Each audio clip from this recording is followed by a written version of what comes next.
തൃശൂരിൽ നമ്മുടെ കുട്ടികളുടെ യുവജനോത്സവം, സംസ്ഥാന സ്കൂൾ യുവജനോത്സവം പൊടിപൊടിക്കുകയാണ്. നിയമസഭാ ഇലക്ഷൻ അടുത്തതോടുകൂടി നമ്മുടെ രാഷ്ട്രീയക്കാർക്കിടയിലെ രാഷ്ട്രീയ കലോത്സവവും പൊടിപൊടിക്കുന്നു. രാഷ്ട്രീയ കലോത്സവത്തിന്റെ വിധി നിർണയവും വിധി പ്രഖ്യാപനവും നോൺസെൻസ് ന്യൂസ് ഒരു രസകരമായ ഭാവനയിൽ പരിശോധിക്കുന്നു.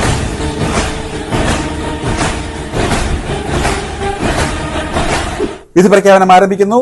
ആദ്യത്തത് mono act. First prize Rahul Mankoottathil with A grade. ചാറ്റിലും മൊബൈൽ ഫോൺ സംഭാഷണങ്ങളിലും ഒറ്റയ്ക്ക് മോണോ ആയി പുലർത്തിയ രാഗം, ഭാവം, ശബ്ദക്രമീകരണങ്ങൾ എല്ലാം എ ഗ്രേഡ് നിലവാരത്തിലുള്ളതായിരുന്നുവെന്ന് വിധികർത്താക്കൾ. മാത്രമല്ല, ഓഡിയൻസ് ചീമുട്ട എറിയുമ്പോഴും അദ്ദേഹം പുലർത്തിയ ചിരി അതിമനോഹരമായിരുന്നുവെന്ന് വിധികർത്താക്കൾ വിലയിരുത്തി. സംഘഗാനം first prize Jose K Mani and party. ഗാനം തിരികെ ഞാൻ വരുമെന്ന വാർത്ത കേൾക്കാനായി ഗ്രാമം കൊതിക്കാറുണ്ടെന്ന്. സംഘത്തിലെ ഒന്ന് രണ്ട് പേർ വരികൾ തെറ്റിച്ച് പാടിയെങ്കിലും മൊത്തം പ്രകടനം അനുകൂലമായതിനാലാണ് ജോസ് കെ മാണിക്കും സംഘത്തിനും ഫസ്റ്റ് പ്രൈസ് സംഘഗാനത്തിന് കിട്ടിയത്. പ്രസംഗം ഒന്നാം സമ്മാനം എ ഗ്രേഡോടുകൂടി എം വി ഗോവിന്ദ മാഷ്. നമ്മൾ എന്തുകൊണ്ട് തോറ്റു എന്ന വിഷയത്തിലായിരുന്നു പ്രസംഗ മത്സരം. മൂർത്തവും അമൂർത്തവുമായ ചില ആശയങ്ങളെ പ്രതിക്രിയാവാതകവും പരിണാമശേഷിയും ആപേക്ഷികതയും പ്രതിപ്രവർത്തനവും ചേർത്ത് മനുഷ്യ മസ്തിഷ്കത്തിലേക്ക് എങ്ങനെ വളരെ ലളിതമായി സന്നിവേശിപ്പിക്കാം എന്നത് വളരെ ലളിതമായി പറഞ്ഞതിനാണ് ഗോവിന്ദ മാഷക്ക് പ്രസംഗത്തിന് ഒന്നാം സമ്മാനം എ ഗ്രേഡോടുകൂടി നൽകിയിരിക്കുന്നത്. ഈ പ്രസംഗം കേട്ടുകൊണ്ടിരുന്നവർക്ക് ഇത് ഇത്ര സിമ്പിൾ ആയിരുന്നോ എന്ന തോന്നലുണ്ടാക്കി എന്നാണ് ജഡ്ജസ് അഭിപ്രായപ്പെട്ടത്. Bharatanatyam first prize Bharat Suresh Gopi.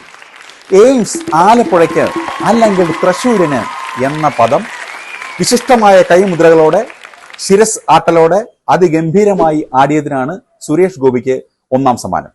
ഈ പദത്തിന് അവസാനം മറ്റേ മോനെ എന്നുള്ള വിളി ജഡ്ജസിന്റെ കണ്ണു തള്ളിച്ചു.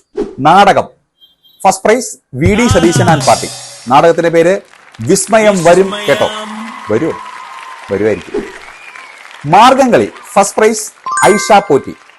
ഒരു മാർഗവുമില്ലാതെ എങ്ങോട്ട് പോകണം എന്ന് അലഞ്ഞുകൊണ്ടിരിക്കുമ്പോൾ സ്വന്തമായി ഒരു മാർഗം കണ്ടെത്തി മാർഗം കളിച്ചതിനാണ് ഈ ഒന്നാം സമ്മാനം. മത്സരഫലങ്ങൾ പുറത്തു വന്നപ്പോൾ ഫസ്റ്റ് പ്രൈസുകൾ കൂടുതൽ മലപ്പുറത്തിനാണ് എന്ന് ആരോപിച്ചുകൊണ്ട് ശ്രീ വെള്ളാപ്പള്ളി നടേശൻ അപ്പീലിന് പോയിട്ടുണ്ട്. കരുതിയിരിക്കുക. വിജയികൾക്കുള്ള സ്വർണ്ണക്കപ്പിൽ സ്വർണം കുറവാണ് എന്നുള്ളത് കൊണ്ട് സ്വർണ്ണപ്പാളി അതിനുള്ളിൽ നിന്നും പറിച്ചെടുത്ത് ഉണ്ണികൃഷ്ണൻ പോറ്റിയും തന്ത്രിയും കൊണ്ടുപോയിട്ടുള്ളതിനാൽ ഇത്തവണ സ്വർണമില്ലാത്ത സ്വർണ്ണക്കപ്പായിരിക്കും വിജയികൾക്ക് ലഭിക്കുക. Thank you.